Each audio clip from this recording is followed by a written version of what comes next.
Hello guys, welcome to Ashley Lancelot Show. We'll be doing our D&D video today. There'll be more D&D video throughout the weeks ahead of ours. This is the last video of the week. Other new videos will be popping up on Monday. And yes, I am shaved and so forth. I got my glasses to read you this creature. Today is how to use this creature, how to go against it if you're a DM and player, and so forth. This is just knowledge that I have and my party's having right now. So if you guys watching this on my campaign for next week, this is something you can do, but I'm not going to tell you how to play it and kill it. I'll show you their weakness and stuff. It's up to you to memorize it. They're going against 3 Manticores right now. They know to attack it or to negotiate with it.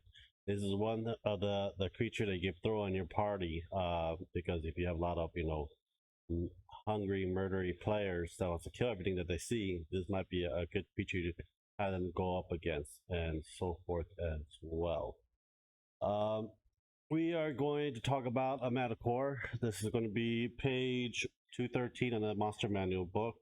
A Manticore is basically a mythological creature, I believe, in the Greek mythology. I believe. I might be wrong.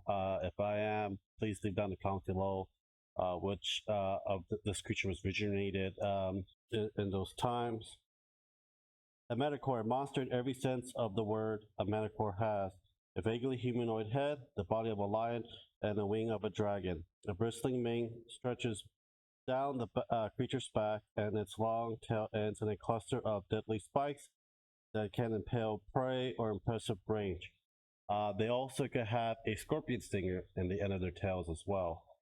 Different version of Manticores are out there with spikes, quills, and so forth, or a poisonous tail. Sometimes they have, in some myths, they actually have snake head as well. Just letting you know that you can actually change it. The Manticore that I had and my friend printed has scorpion's tail. This one's primed, ready to be painting, and D&D painting video will be back out as well. But yeah, I have one that has spikes on it with a dwarven head. Like some of them have a lion-like head as well in the body. So it varies from different DM players, myth, where they originated, and so forth as well. A lot of times, Manticore was created by a mad wizard. Throughout the AD&D Advanced and throughout, it has been evolved and changed, and basically it's like a lore following. So you can use this to help you out, and you can research other Manticore, what they look like, and put that in your playstyle as well. Evil predators. Manticores are fierce killers that hunt far and wide for prey.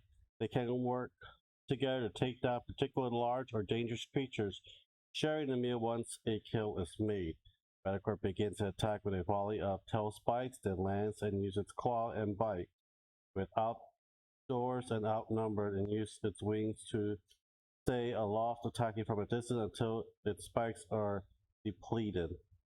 Manticore isn't a particularly bright, but it possesses a maleficent nature and the ability to converse in the course of attacking.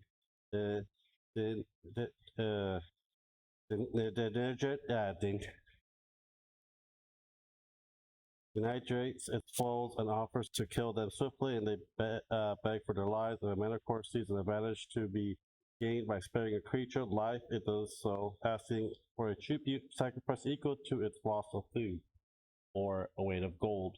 A lot of time they want weight of gold. If they're out attacking, they'll use all they can, shoot spikes off his tail, then land with a pounce.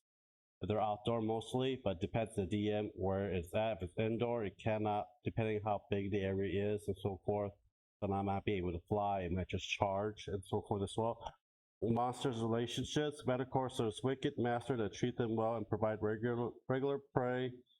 A Manticore might provide area support for an orc horde or a goblin army. Or could serve as a hunting companion for a hill giant chief or guard the entrance to a Lamia's lair. The Manticore greatest territory rivals include chimeras, griffin, pythons, and wyverns. Manticores hunting as a pack often have the advantage of greater number. In addition to these, creature Manticore fear dragons and avoid them.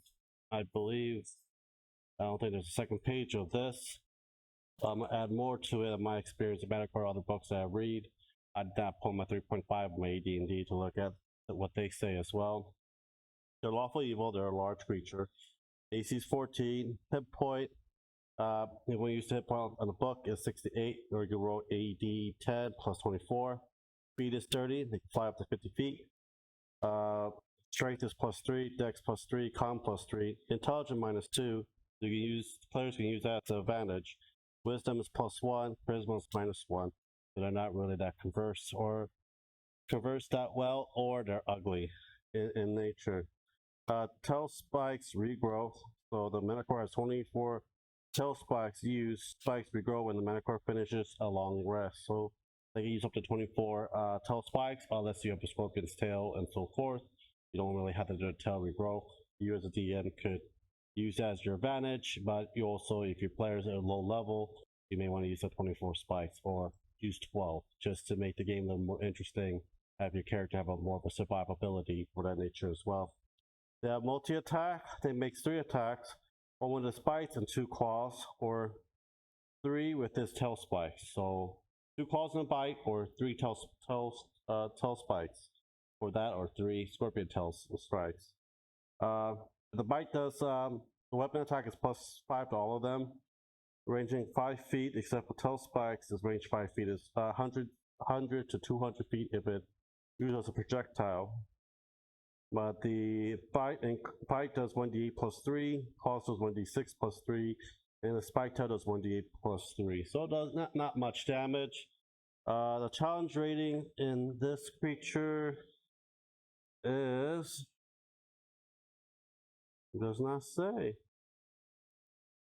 Usually it tells you in the end or in the top, but it is not that hard to fight against for a low level. I think it's one of those mid boss, I would say, or have Manticore just talk more in the storyline. It's 6 foot. Challenge rating 3, so it's not that hard. Language is common, perception is 11, passive projection, sorry, it's 11, dark vision 60 feet for that matter as well. So you get a lot of time people use Manticore if you're a really good DM as a story-driven monster, because they are might not be bright, but they serve a higher person. They may have sort of master, they have a pack, they have someone that's threatening their area, and they can't do it themselves. A lot of times they can send you to do their bidding and let you pass and so forth. They can reward them and so forth, for that matter as well. But Manticore is a very versatile creature, well known in the myth, a lot of D&D's storytelling. So they see one, they know it, they don't have to roll nature for it. They see it in books, story tells, and so forth, in that matter for it. And they're not that rare. They are uncommon, but they're not that rare. Especially for Forgotten Realm setting, they do breed. In a Greyhawk setting, they're created through magic.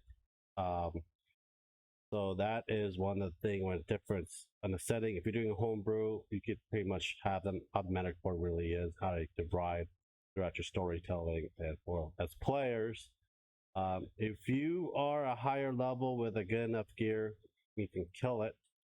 Remember, you will have to deal with the aerial attack for a Manticore, and strikes from above the air. So you need something that has a range damage, or if you have a player that's a silver tongue that can actually persuade it, deception, lie your way all through, and or you can trade in what the worth of food that they have lost or their time to have you walk by and pass them. So that is one of those things. There are some Manticore that are possessed, some Manticore that have direct orders from a higher up. They will attack in plain sight. I know the Mad Mage is one of those things that I actually changed, because I only think my players can handle 3 Manticores as one, so I have them do a direct conversation piece. That doesn't work, then they can attack for that battle as well. So A lot of time when you read these modules, campaigns you make as well, you'll put that as well. You need to make sure that you think your player is ready for it, or tweak it a bit so that your players can actually enjoy the character. Because you don't want to have a mass character death, or few character. Yeah, you don't have a mass character death within the first few sessions of your game. That'll make the game really dull and playability not so enjoyable in that matter. Hopefully that covers it pretty much. Well, that is my Manticore. If you have any questions on how you use your Manticore in your game, if you ever get one against one, if you win and you died, please let me know in the comments below. Don't forget to subscribe, like, and share. Check out our Discord. Thank you guys for watching, and we'll see you guys next week. Take care, guys.